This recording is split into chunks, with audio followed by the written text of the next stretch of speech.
The year 2247 brought humanity's greatest achievement and darkest hour in the same breath. Captain Daniel Price stood on the bridge of the Earthship Horizon as it approached Axiom Prime for the first time.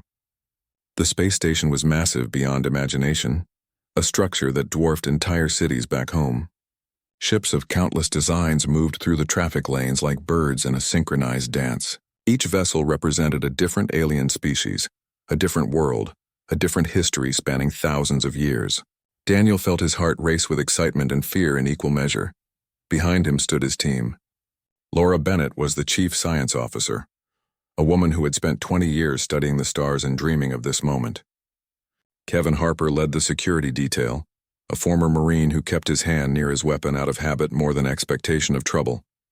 Sophie Martinez served as their cultural liaison, fluent in 12 Earth languages and now tasked with learning alien ones.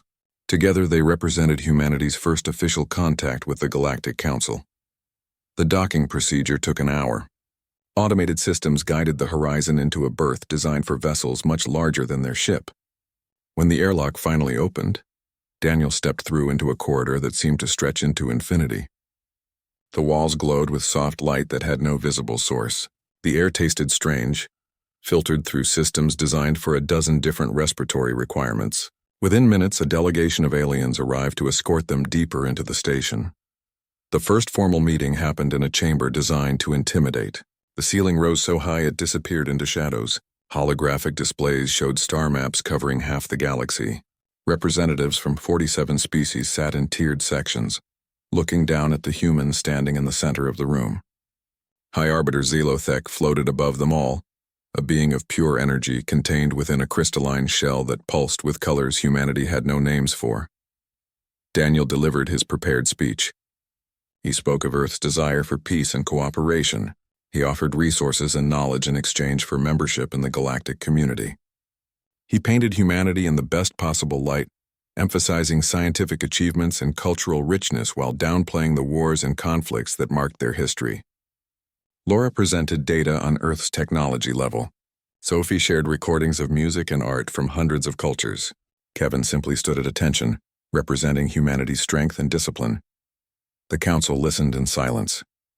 When Daniel finished, Zelothek's voice filled the chamber without seeming to come from any direction. The translator device in Daniel's ear converted the sounds into words he could understand.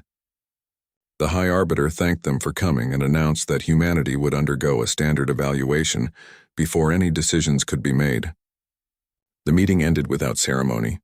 Guards escorted the human delegation to quarters near the diplomatic section. Over the following weeks, the evaluation proved to be far more invasive than Daniel expected. Council representatives demanded access to Earth's complete historical records. They wanted information about every war, every genocide, every environmental disaster, every weapon ever created. They questioned the humans for hours each day, pressing them on details of conflicts centuries past. The tone grew increasingly hostile as time went on. Daniel began noticing troubling signs throughout the station. Conversations stopped when humans approached. Certain species refused to acknowledge their presence.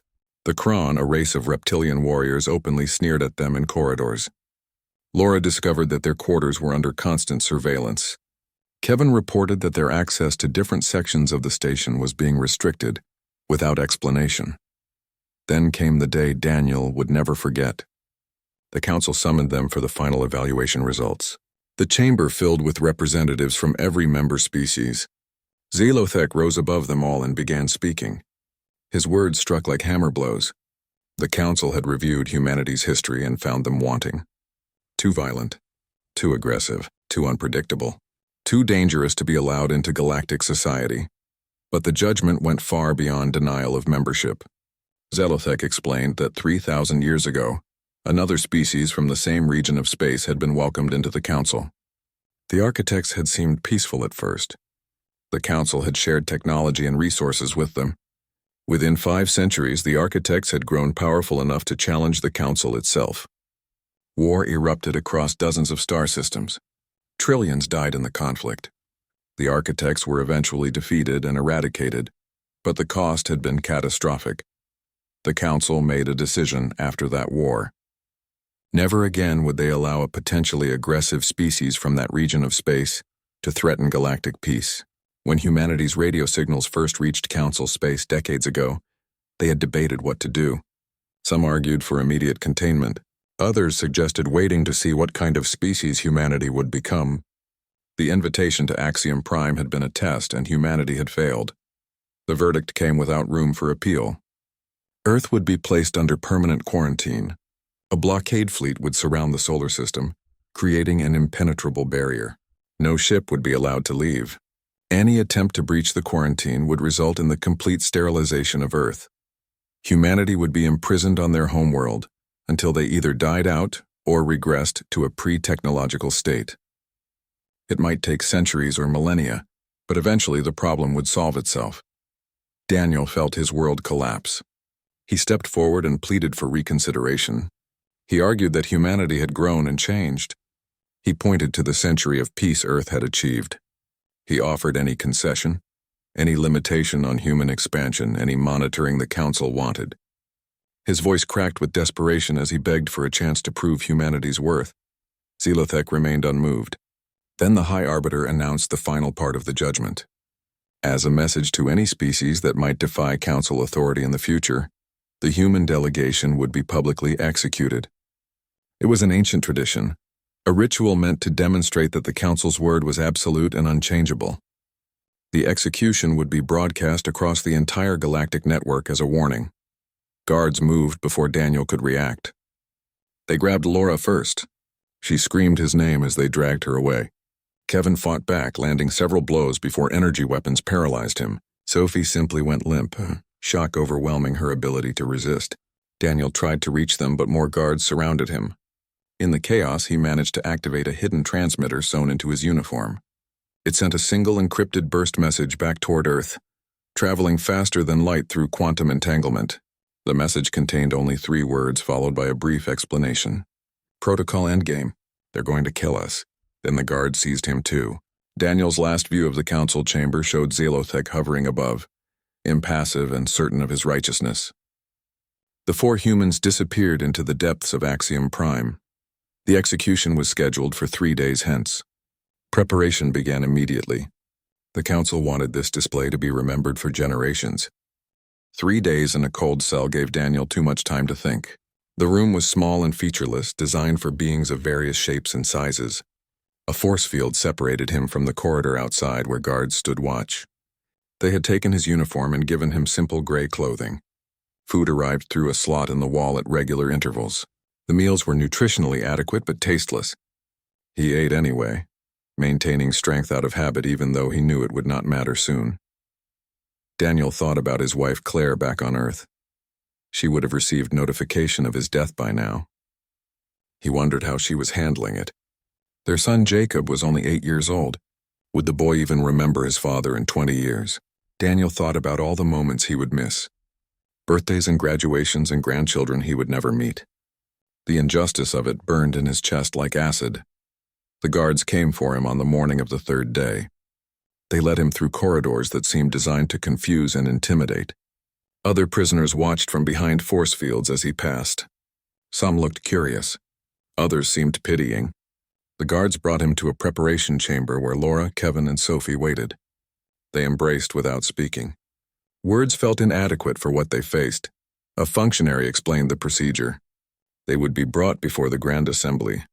Charges would be read. Daniel would be allowed to make a final statement. Then the execution would proceed. The method had been chosen for its combination of efficiency and visibility. Containment fields would hold each of them in place. A neural disruptor gas would fill the field slowly. Death would be painless but visible to all watching. The entire process would take approximately 10 minutes from start to finish. The walk to the Grand Assembly chamber felt like moving through a dream. Daniel's legs carried him forward while his mind struggled to accept reality. The doors opened onto a space so vast it seemed to have its own weather. Thousands of aliens filled the tiered seating. Holographic projections allowed billions more to watch from across the galaxy. The 4 humans were led to the center of the chamber, where transparent containment cylinders waited. High Arbiter Zelothek floated above them. His crystalline form pulsed with light as he began speaking. The charges were read in a voice that echoed off distant walls. Humanity stood accused of genetic aggression, historical violence, technological recklessness, and potential future threat to galactic stability. Evidence scrolled past on massive displays. Images of war and destruction from Earth's history played in horrifying detail. The atomic bombings, the genocides, the environmental catastrophes, every dark moment of human civilization was laid bare before the galaxy. No mention was made of human achievement. The art and music meant nothing here. Scientific discoveries were irrelevant. Acts of compassion and sacrifice that numbered in the billions went unacknowledged. The Council had chosen to see only one side of humanity, and based on that incomplete picture, they had passed judgment. When the charges finished, Zelotech offered Daniel a chance to speak. It was a courtesy extended to condemned beings, a final moment to accept their fate or rage against it. Daniel stepped forward. He knew these would be his last words. The entire galaxy was watching. He could beg for mercy and be denied. He could curse the Council and die with hatred, or he could try to say something that might matter. Daniel spoke slowly and clearly. He addressed not the Council but the countless beings watching from distant worlds. He talked about the long journey humanity had taken from caves to starships. He described how humans struggled with their nature every day. Violence was part of them, yes, but so was the drive to be better than they were. Every human child learned about the mistakes of the past, so they would not repeat them. Progress was slow and painful, but it was real. He spoke of human creativity, the paintings and sculptures that captured beauty in frozen moments, the music that could make people weep or laugh or dance, the stories told around fires for thousands of years, passing wisdom from one generation to the next, the simple acts of kindness that happened millions of times every day, a stranger helping someone who fell, a meal shared with someone hungry, parents sacrificing their own comfort so their children could have better lives. Daniel acknowledged the darkness in human history. He did not excuse it or minimize it, but he argued that growth came from confronting mistakes, not being eternally condemned for them. Humanity had built a unified world government after nearly destroying themselves in war. They had cleaned their polluted skies and waters. They had eliminated poverty and hunger through cooperation rather than conflict. It had taken centuries of effort, but they had done it. Then Daniel looked directly at Zelotech and said words that would be remembered across the galaxy. We are not perfect. We never claimed to be. But we are trying. We have always been trying. And if you execute us for the crime of having the potential to be dangerous, then you are not the enlightened civilization you claim to be. You are simply bullies who fear competition. Silence filled the chamber. Some council members shifted in their seats. Others stared at their displays, unwilling to meet the gaze of the human standing before them. But the verdict did not change. Zelotech declared the sentence would proceed. Guards moved the humans toward the containment cylinders. They placed Laura in the first cylinder. She was crying but stood straight, refusing to collapse. Kevin entered the second cylinder without assistance, standing at attention like he was back in the military. Sophie stepped into the third cylinder after whispering a prayer her grandmother had taught her as a child. Daniel entered the last cylinder. He looked at his team through the transparent walls. These people had trusted him to lead them to the stars. Instead, he had led them to their deaths. The containment fields activated with a soft hum. Neural disruptor gas began flowing into the cylinders from vents in the floor. It was colorless, but Daniel could see it rising like heat shimmer. Laura reached her hand toward his cylinder. They could not touch through the barriers, but the gesture said everything that needed saying. Kevin nodded once, a final salute to his captain. Sophie closed her eyes and smiled slightly, finding some measure of peace in her final moments. The gas reached Daniel's chest. His legs began to feel numb. The sensation spread upward through his body. His breathing became difficult. His vision blurred at the edges. His last thought before consciousness faded was a hope that Earth had received his message. That somehow his death would mean something. That humanity would survive what was coming. Daniel Price collapsed to the floor of the containment cylinder. Medical sensors confirmed his death at the same moment Laura, Kevin, and Sophie fell in their own cylinders. The council chamber remained silent for several seconds. Then Zelotech declared the sentence fulfilled. The matter was concluded. Orders went out immediately for the quarantine fleet to deploy to Earth's solar system. The holographic broadcasts ended. Billions of beings across the galaxy had witnessed the execution. Most felt the council had acted correctly. A dangerous species had been neutralized before it could threaten others. Some felt uneasy about the decision but said nothing. A very few began asking questions about whether there might have been another way. On Axiom Prime, the bodies of 4 humans were removed from the Grand Assembly Chamber. Council law required that remains of executed beings be disposed of respectfully. The humans were placed in coffins designed for their species. A small ceremony was held with only functionaries present. The coffins were loaded onto a ship and ejected into the nearest star. The humans had come from a world that orbited a yellow sun. Now they would become part of a different star's fire. The council believed the matter was finished. They had dealt with the human problem efficiently and publicly. Now they would enforce the quarantine and wait for humanity to fade into history, like so many other failed species. What they did not know was that 7 light-years away, Earth had received Daniel's message, and Protocol Endgame was not a call for help. It was an activation code for weapons that would make the Council regret their decision. Earth received confirmation of the executions through intercepted galactic broadcasts. The images reached every screen on the planet within hours. Daniel Price and his team dying in their transparent prisons while alien beings watched. The reaction was immediate and overwhelming. Grief swept through cities and towns. Anger followed close behind. People gathered in streets demanding action. Politicians called for revenge. Military leaders began preparing for war. In Geneva, President Victoria Moss convened an emergency session in the war room beneath the unified government headquarters.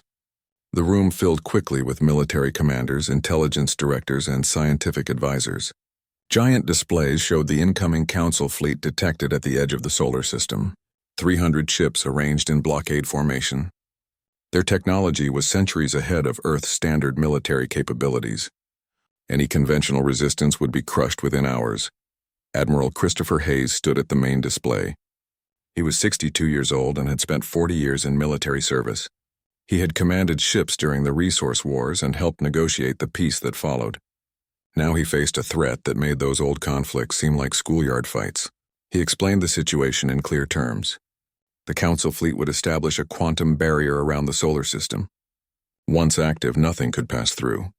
Earth would be sealed off from the galaxy permanently. Director Nina Sullivan from Strategic Intelligence added her analysis. The Council had been monitoring Earth's communications for months. They knew about the regular military fleet positions. They had counted every ship and weapon. They expected Earth to react with rage and futility, perhaps some missile launches, maybe a few desperate attacks that would be easily defeated. Then humanity would accept its imprisonment and slowly fade into history. President Moss listened to the reports. She was 58 years old, a former ambassador who had risen through diplomatic ranks to lead the unified government. She had spent her career believing that peaceful negotiation could solve almost any problem. The execution of Daniel Price's team had shattered that belief. Now she faced a choice that no leader should have to make: submit to imprisonment or fight a war against overwhelming odds. She stood and walked to a secure terminal. Her fingerprint and retinal scan unlocked files that only 3 people on Earth had clearance to access. She turned to address the room. 50 years ago, she explained, when humanity first developed faster than light travel, certain world leaders anticipated a potential problem. What if the galaxy was not empty? What if other species existed? What if those species were hostile or saw humanity as a threat? A secret project was initiated to prepare for the worst-case scenario. The project was called Endgame. It operated outside normal military and government oversight. Hidden facilities were built throughout the solar system. The best scientists and engineers were recruited. Theoretical research that seemed impossible was pursued with unlimited funding. The goal was simple: create weapons and systems that could allow humanity to fight against a superior galactic civilization. Everything was designed for asymmetric warfare. Tools that would let the weak hurt the strong. Admiral Hayes activated displays showing locations throughout the solar system. Bases on the dark side of the moon where observers on Earth could not see construction. Installations inside hollowed asteroids in the belt that looked like natural formations. Facilities buried kilometers beneath Europa's ice. Hidden structures in the upper atmosphere of Jupiter disguised as research stations. Each location represented years of work and massive resources devoted to weapons that might never be needed. Project Valkyrie consisted of 80 advanced warships built using technology that pushed physics to its limits. The ships were smaller than standard military vessels, but faster and more maneuverable. Their weapons used principles that Earth's regular military did not fully understand. They had been waiting in hidden hangars for 50 years, maintained by small crews who believed they would never see combat. Project Olympus was a quantum entanglement weapon built beneath Europa's ice. It violated several laws of physics that scientists claimed were unbreakable. The weapon could transmit destructive energy across vast distances instantaneously. Traditional defenses would be useless against it. The device had only enough power for a single shot before burning itself out. Project Phantom focused on stealth technology. Ships equipped with Phantom systems could hide from conventional sensors, not by blocking scans but by feeding false data that convinced scanners the ships did not exist. The technology worked on principles humanity barely understood. It came from reverse engineering fragments of crashed alien probes that had entered the solar system decades ago. Project Harbinger was perhaps the most brutal. Giant catapults hidden in the outer solar system could accelerate asteroids to 90% of light speed. At that velocity, even a small rock carried the destructive power of multiple nuclear weapons. The relativistic kinetic energy was impossible to stop. Any shield that could withstand the impact would require technology the Council might not possess. And finally, Project Prometheus. An artificial intelligence designed without ethical constraints, it existed only to wage war and win by any means necessary. Prometheus had studied every conflict in human history, and every tactical doctrine humanity had developed. It had also analyzed captured data about Council military structure, and identified vulnerabilities that human commanders might not see. The room was silent as the implications became clear. These were not defensive weapons. These were tools designed to hurt an enemy that believed itself untouchable. Using them would mean declaring war on 47 species. Billions of beings would die. Earth might still lose. And even if humanity won, they would become exactly the monsters the Council accused them of being.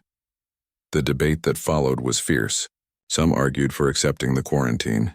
Perhaps in a few generations the Council would reconsider. Others demanded immediate retaliation. The Council had executed ambassadors and threatened humanity's very existence. They deserved destruction. Military leaders wanted to strike first before the quantum barrier was fully deployed. Scientists worried about the long-term consequences of such a war. Dr. Gregory Shaw was 73 years old and had helped develop some of the Endgame technologies. He raised his hand for silence. He proposed a middle path.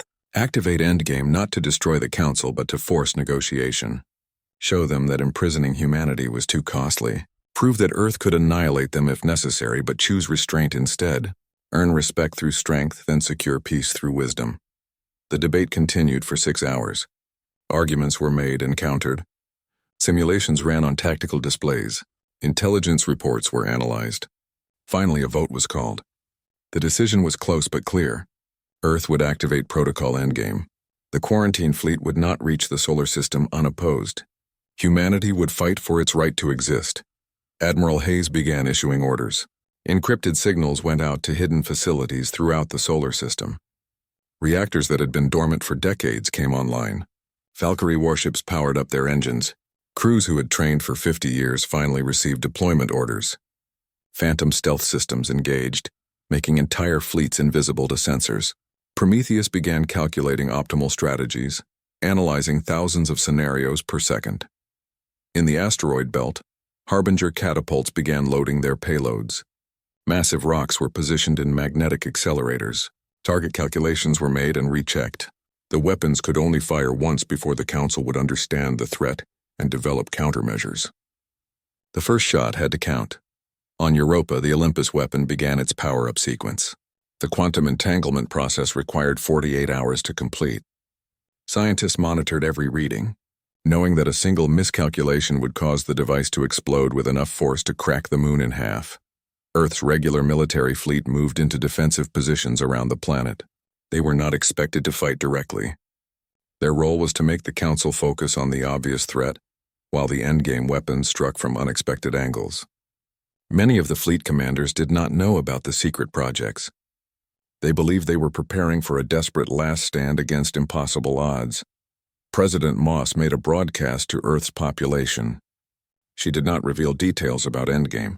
She simply told people that humanity would not submit to imprisonment, that they would fight for their freedom and their future, that the cost would be high but the alternative was extinction.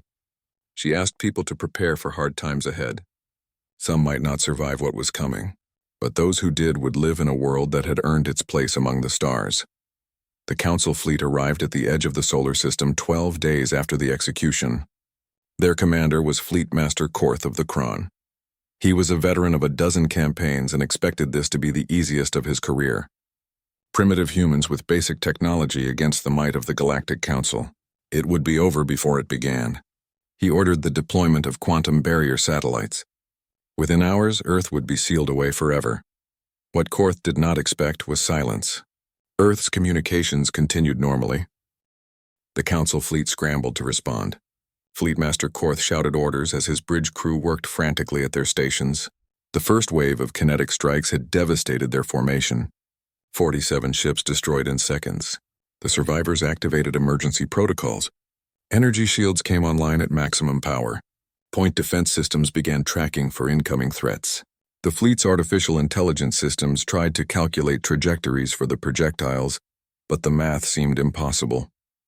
Nothing natural could accelerate rocks to such speeds. Korth's tactical display showed multiple incoming threats from the outer solar system. He ordered all ships to concentrate fire on those locations. Energy beams and missiles lanced out toward the Kuiper Belt. The bombardment destroyed 3 of the Harbinger catapults before they could fire again. But the damage was done. The Council fleet had lost more ships in 5 minutes than in the last century of conflicts. Then new contacts appeared on sensors. 80 warships emerged from hiding, accelerating toward the Council formation. These were the Valkyrie vessels, moving with speed and agility that shocked the Council commanders. They were smaller than standard military ships, but they moved like fighters. Their engines used technology that would not be developed by the Council for another century. Conventional physics suggested such acceleration should tear the ships apart. Somehow they held together. The Valkyrie fleet split into 4 groups as they approached. Each group targeted a different section of the Council formation. Their weapons fired streams of accelerated particles that punched through energy shields like they were not there. Council ships began exploding as their hulls were breached. Atmosphere vented into space. Crew members died by the thousands. Korth ordered his fleet to return fire. The Council ships were designed for battle against enemies of similar technology. Their weapons were powerful and accurate. They began tracking the fast-moving human vessels and firing calculated volleys. The first Valkyrie ship died in a flash of energy. Then another. And another. The human ships were maneuverable but not invincible. The battle became chaos. Valkyrie ships darted through the Council formation, firing at close range before accelerating away. Council vessels tried to maintain formation integrity, but the humans kept attacking from unexpected angles. Traditional naval tactics emphasized discipline and coordinated fire. The humans seemed to be making up strategy as they went, taking risks that no sane commander would approve. Admiral Hayes watched from the bridge of his command ship Liberty. He coordinated the Valkyrie wings through encrypted channels. The human fleet was taking heavy losses. For every Council ship destroyed, Earth lost 2 Valkyrie vessels. The numbers were against them. But Hayes had never intended to win through superior force. The goal was to hurt the enemy badly enough that they would break. Korth began to see patterns in the chaos. The humans were aggressive, but their strategy had flaws. He rallied his fleet and began issuing new orders. Council ships formed into tighter defensive groups. Their combined fire became more effective. The rate of Valkyrie losses increased. Within 20 minutes, half the human fleet was destroyed. Korth allowed himself to believe victory was possible. These humans fought well, but they could not overcome such a numerical disadvantage. Then he made a fatal mistake. He ordered the entire fleet to redirect fire toward Earth itself. If they could threaten the human homeworld, force the defenders to protect it, they could regain the initiative. 300 Council ships oriented toward the inner solar system. Their planet-killer weapons began charging. The threat was clear. Surrender or watch Earth burn. That was when Project Phantom activated. What the Council thought was empty space around their fleet suddenly filled with ships, hundreds of them appearing as if from nowhere. Phantom stealth technology did not make ships invisible. It convinced sensors that they did not exist. The effect was the same. An entire fleet had been hiding right next to the Council formation. These were not all military vessels. Many were converted cargo haulers and mining ships. Some were civilian transports and research vessels. But each one carried weapons and each was crewed by people willing to die for Earth. They crashed into the Council formation like a wave. It was not elegant. Ships rammed each other. Weapons fired at point-blank range. Hull plating tore. Reactors exploded. Space filled with debris and bodies. Korth's carrier shuddered under multiple impacts. Alarms blared across the bridge. Damage reports flooded in faster than crew could process. The quantum barrier satellites that were supposed to seal Earth away were being targeted and destroyed. The careful blockade formation had disintegrated into a brawl. Council ships fired in all directions, hitting each other as often as human vessels. Admiral Hayes made his decision. He committed 30 Valkyrie ships to a suicide run targeting Korth's carrier. The ships punched through the escort screen, taking catastrophic damage. Most were destroyed before reaching their target. Only 3 made it through. Their payload was a set of quantum disruptors, experimental weapons that had never been tested in real combat. The devices activated simultaneously. Korth felt his ship die around him.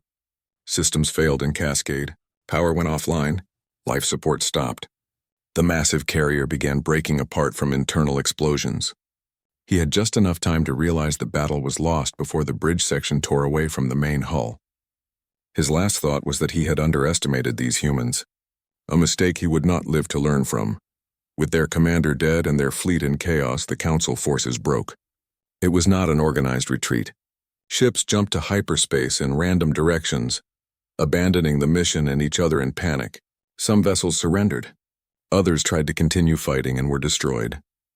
Within an hour of the battle beginning, the Council's quarantine fleet ceased to exist as a fighting force. Earth had won. But the cost was staggering. 60% of the Valkyrie fleet was destroyed. 40,000 humans died in the battle. The Harbinger catapults were depleted. The Olympus weapon had fired its single shot and burned itself out. Hundreds of civilian vessels that joined the fight were now debris fields. Rescue operations began immediately, but many survivors would die before help could reach them. In the aftermath, as crews searched for survivors and tended to the wounded, President Moss recorded a message. It was broadcast on all frequencies the Council used, ensuring it would reach Axiom Prime and every member world. Her face was calm, but her eyes showed the weight of what had just happened. She spoke directly to the Galactic Council. "You executed our ambassadors," she said. "You came to our home with threats of eternal imprisonment. You believed we would accept extinction quietly. We have shown you the cost of that assumption. We did not want this war. We offered peace and cooperation. You chose violence. Now you have seen what humanity becomes when you threaten our existence. We offer one chance for negotiations. Meet with us as equals, or we will bring this fight to every Council world until there is nothing left to govern. The choice is yours. Choose wisely." The message traveled faster than light through quantum communication networks. It reached Axiom Prime 20 hours later. The Grand Assembly Chamber erupted when High Arbiter Zelotech played the recording. Some species demanded immediate retaliation. Others expressed shock that primitives had defeated a Council fleet. The economic guilds calculated the cost of a prolonged war and found the numbers terrifying. On Earth, military analysts reviewed the battle data. The truth was sobering. Project Endgame had expended most of its weapons. Another major battle would likely end in defeat. But the Council did not know that. As far as they were concerned, humanity might have vast hidden arsenals waiting to be deployed. Earth's intelligence services began spreading disinformation, suggesting multiple secret weapons and doomsday devices. Project Prometheus analyzed Council infrastructure using captured data from destroyed ships. The AI identified vulnerabilities in trade routes, communication hubs, and energy collection systems. A small fleet using phantom stealth could cripple the galactic economy within months. It would be terrorism on an unprecedented scale. The strategy was presented to President Moss with clinical efficiency. "We can win by destroying everything they have built," Prometheus calculated. "The cost will be trillions of lives, but Earth will survive." Dr. Shaw presented the analysis to the War Council with obvious disgust. "This is what we become if we continue," he said. "We can win by turning into monsters, or we can find another way." The room fell silent as everyone considered the implications. They had fought for survival and won. Now they faced a choice about what kind of species humanity would be going forward. The answer came from an unexpected direction. A single ship emerged from hyperspace near Earth, broadcasting surrender codes and requesting dialogue. It carried Ambassador Tilran of the Depth Cal, one of the 8 council members who had voted against executing Daniel Price. She had come without authorization, risking everything to offer humanity a chance at real peace. Her ship was escorted to Geneva, where she would meet with Earth's leadership. The Battle of Sol was over, but the war for humanity's future was just beginning. The next battle would be fought with words instead of weapons, and the stakes were just as high. Ambassador Tilran stood in the conference room in Geneva, her aquatic form supported by a mobile water tank that allowed her to interact with air-breathing species. She had spent 3 days traveling from Axiom Prime, each hour knowing she might be arrested or executed for treason when she returned. The Council had not authorized this mission. She came because she believed it was the only way to prevent a catastrophe that would destroy both humanity and the galactic civilization she had served for 60 years. President Moss sat across from her, flanked by Admiral Hayes and Dr. Shaw. The room was simple and functional, chosen specifically because it was not designed to intimidate. This was meant to be a conversation between equals, not a negotiation between victor and defeated. Tilran appreciated the gesture even as she understood the calculation behind it. These humans were skilled at reading political situations. Tilran explained the crisis on Axiom Prime. The Council was paralyzed by fear and indecision. The destruction of the quarantine fleet had shaken beliefs that stood for 10,000 years. Council military doctrine was based on overwhelming technological superiority. No species had ever successfully resisted their judgment before. Humanity had not just won a battle. They had shattered the foundation of galactic order. The militant species like the Kron demanded total war. They wanted every ship, every weapon, every resource mobilized to crush Earth before humans could develop even more dangerous technologies. The economic guilds opposed this, calculating that such a war would bankrupt the Council and destabilize trade networks. The scientific communities were divided between those who wanted to study human innovation and those who feared what humanity might create next. High Arbiter Zelotech had lost much of his authority. The decision to execute Daniel Price and his team was now being questioned openly. Several council members who voted for the execution were facing pressure from their own populations. The council appeared strong, but it was actually fragile, held together by consensus and tradition rather than force. A major fracture could cause the entire structure to collapse. Tilran proposed a radical solution, a mutual stand-down followed by negotiations for a new accord. Humanity would be offered full council membership with equal status to any other species. In exchange, Earth would share the principles behind its advanced technologies. Not the complete designs, but enough that the council could develop defenses. It would create mutual vulnerability, forcing both sides to trust each other. The proposal met immediate resistance. Admiral Hayes argued that sharing technology was surrendering the only advantage keeping Earth safe. If the Council learned how to counter phantom stealth or kinetic weapons, they could return with overwhelming force. President Moss pointed out that Earth could not sustain a long war. The Endgame weapons were mostly expended. Another major battle would likely end in defeat.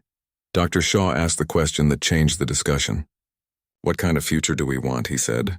"We can destroy the Council, but we will be alone in a galaxy that hates and fears us. Every species will see us as the new architects, a threat that must be eliminated. We will spend centuries fighting wars of survival, or we can take a risk on peace, show the galaxy that we can be trusted, build alliances instead of enemies." The debate continued for hours. Arguments were made and countered. Intelligence reports were reviewed. Simulations were run. Finally, President Moss made her decision. Earth would accept Tilran's proposal.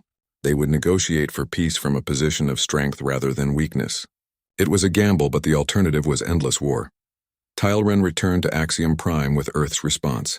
She used her influence and connections to convene an emergency session of the Council. She was joined by the 7 other members who had voted against executing the humans. Together they formed a coalition of moderates who believed the old ways needed to change. They argued that treating sapient species as threats to be contained rather than potential partners was a policy that created enemies. The debate in the Grand Assembly lasted for weeks. Species threatened to withdraw from the Council if humanity was admitted. The Kron were particularly hostile, still bitter about their defeat. But slowly the opposition weakened. The economic arguments were compelling. A war with Earth would devastate trade and banking systems. Scientific communities wanted access to human innovation, and some council members genuinely believed that the execution had been wrong. High Arbiter Zelothek tried to maintain his authority, but his position was untenable. He had ordered the execution that started the crisis. He had sent the fleet that was destroyed. He had nearly caused a galactic war through arrogance and fear. A motion was made to remove him from office. The vote was close but passed. Zelothek was replaced by a consensus council of 5 members representing different political factions. The new leadership called for a vote on humanity's status. The question was simple. Would the Galactic Council offer Earth full membership as an equal partner? The debate before the vote lasted 6 hours. Representatives from 47 species argued about history and risk and the future of galactic civilization. Finally, the vote was called. The result was 28 in favor, 19 opposed, with several abstentions. It was not the overwhelming mandate anyone wanted, but it was enough. Humanity would be invited to join the Galactic Council. The decision was announced across the galaxy. Reactions ranged from celebration to outrage, depending on which world received the news. Negotiations for the formal accord took 3 months. Delegations from Earth and the Council met on a newly constructed neutral space station. Every detail was argued over. Territory boundaries, technology sharing protocols, military restrictions, trade agreements, cultural exchange programs. The discussions were often heated, but they continued because both sides understood the alternative was worse. The Accord of Sol was finalized on a cold morning in March. President Moss led the Earth delegation, still wary despite the progress made. Tyleran represented the Council coalition that had pushed for peace. Representatives from all 47 species attended, though some were clearly unhappy about the proceedings. The signing ceremony was broadcast across the galaxy. The accord contained several revolutionary provisions. Earth received full Council membership with immediate voting rights. Human territory was recognized as sovereign with no interference allowed. Both sides agreed to share technology through careful protocols designed to prevent abuse. A joint memorial would be established honoring Daniel Price, Laura Bennett, Kevin Harper, and Sophie Martinez. Their deaths were acknowledged as a tragedy that brought necessary change. Perhaps most important, the Council's existential containment protocol was abolished. Never again would a species be imprisoned or destroyed for being potentially dangerous. The new First Contact Doctrine emphasized dialogue and cooperation. It would not prevent all conflicts, but it represented a fundamental shift in how the Council viewed its role in the galaxy. President Moss addressed the Assembly after the signing. She spoke carefully, knowing her words would be analyzed by billions of beings.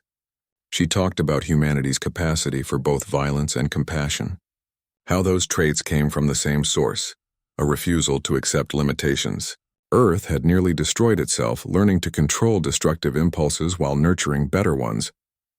Now they offered that same hope to the galaxy. We are not perfect, she said. We will make mistakes. But we will make them as partners, not enemies. We have earned our place here through strength, but we will prove our worth through wisdom. The galaxy does not need to fear humanity, but it should never forget what happens when you try to cage us. The accord was ratified by the Council and Earth's government. Implementation began immediately. Human diplomats were assigned to Council worlds. Trade agreements were finalized. Scientific exchange programs started. The first human students enrolled in galactic universities. Cultural performances were shared.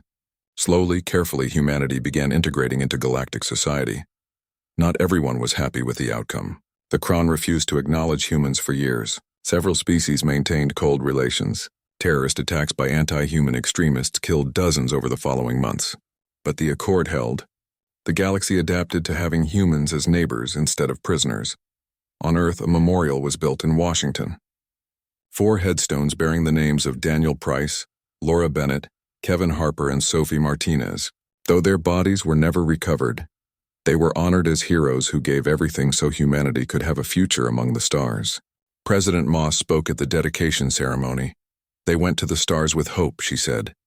They died because we were judged before we could prove ourselves.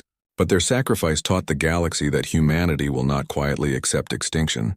We will fight for our right to exist and grow and reach beyond our world.